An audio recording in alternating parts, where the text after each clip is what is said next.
What does it feel like to be man? There are so many different types of imagery that come to mind when we ask ourselves this question. We think of the man that his words inspired us. We can think of the man whose wealth mesmerised us. We can think of the man whose strength protected us. What if I told you that if man of such wise words holds a stutter?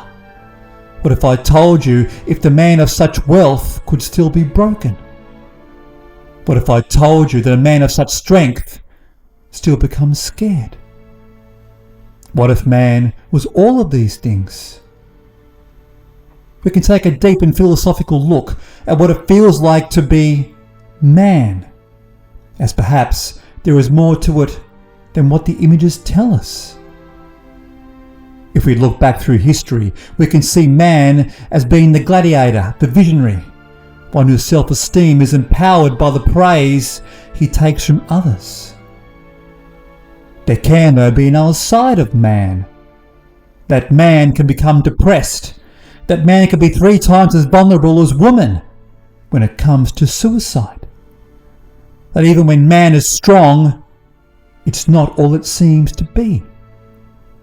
This may not sound right, as how could man be so weak?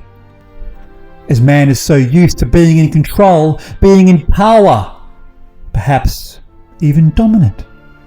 So when we don't become this, we simply don't feel like a man. We don't even feel like ourselves. We then try to act the persona of the man, when all we do is hurt others and even ourselves the most. This vulnerable man is more common than we think. There is a vulnerable man who says he's strong. There is a vulnerable man who says nothing is wrong. There is a vulnerable man among us all. It is all very well that the vulnerable man should go out into the world and state his fragility, and all will be well. And yet, we live in a competitive world, so how would society react to him? Could there be other ways that the vulnerable man could revitalise his life? It is by our vulnerability that we can build our ability.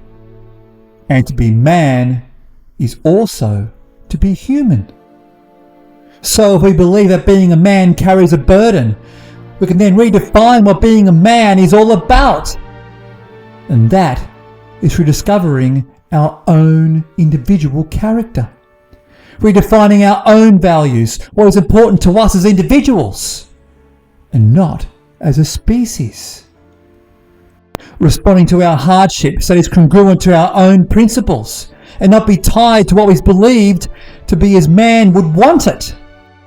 It is to realise that vulnerability exists in every man, and taking solace that we are not alone in our suffering. As to be a man just for the sake of it, we believe we are protected by this falsehood of security. And yet in life, freedom is only achieved when we release the shackles that we impose on ourselves, even for man.